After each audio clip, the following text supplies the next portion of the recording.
গণ অধিকার পরিষদ নেতা ও ডাকসুর সাবেক ভিপি নুরুল হক নূরের শারীরিক অবস্থা ধীরে ধীরে উন্নতি হচ্ছে। ৬ সদস্যের মেডিকেল বোর্ড গঠন করে ঢাকা মেডিকেল কলেজ হাসপাতালের আইসিইউতে চলছে তার চিকিৎসা। শনিবার ঢাকা মেডিকেল কলেজ হাসপাতালের পরিচালক জানান, নুরুল হকের মাথায় আঘাত রয়েছে, নাকের হাড়ও ভেঙেছে।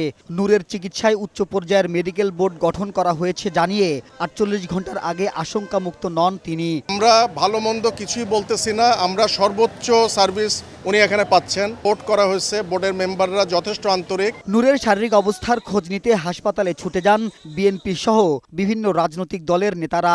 এ সময় অভিযুক্তদের বিচারের দাবি জানান গণ অধিকার পরিষদ নেতা রাশেদ খান। তদন্ত সাপেক্ষে সেনাবাহিনীর নুরুল হক নূরকে রক্তাক্ত করেছে, যারা আমাদের নেতাকর্মীদেরকে রক্তাক্ত করেছে, তাদের বিরুদ্ধে উপযুক্ত ব্যবস্থা গ্রহণ করতে হবে।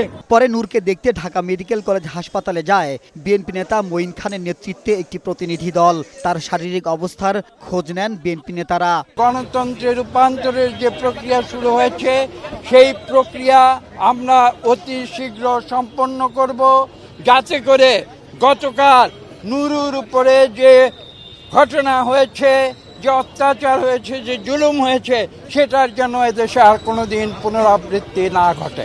এদিকে প্রেস সচিব জানান, নূরের উপর হামলার ঘটনায় প্রধান উপদেষ্টার নেতৃত্বে বেশ কয়েকজন উপদেষ্টা, জাতীয় নিরাপত্তা উপদেষ্টা সহ সরকারের উচ্চ পর্যায়ের সভা অনুষ্ঠিত হয়েছে।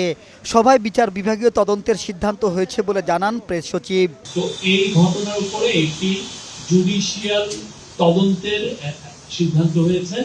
এই তদন্ত ইম্পার্শিয়াল জুডিশিয়াল তদন্তটা করবেন হচ্ছে একজন হাইকোর্টের জাস্টিসের নেতৃত্বে এই তদন্ত হবে। সংবাদ সম্মেলনে প্রেস সচিব আরও জানান, দেশের বর্তমান পরিস্থিতি ও নির্বাচন নিয়ে রোববার বিএনপি, জামায়াত ও এনসিপির সঙ্গে বৈঠক করবেন প্রধান উপদেষ্টা ডক্টর মোহাম্মদ ইউনূস। বর্তমান পরিস্থিতি এবং ইলেকশন নিয়ে আলাপ আলোচনা হবে।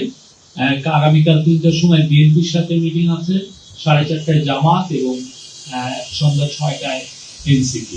এছাড়া অন্তর্বর্তী সরকার এক বিবৃতিতে গণ অধিকার পরিষদের সভাপতি নুরুল হককে আইনশৃঙ্খলা রক্ষাকারী বাহিনী লাঠিপেটা করার ঘটনায় তীব্র নিন্দা জানিয়েছে।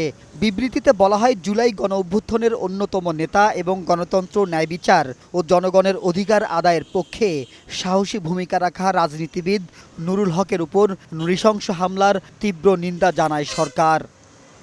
মাহবুব আজমি, বৈশাখী সংবাদ, ঢাকা।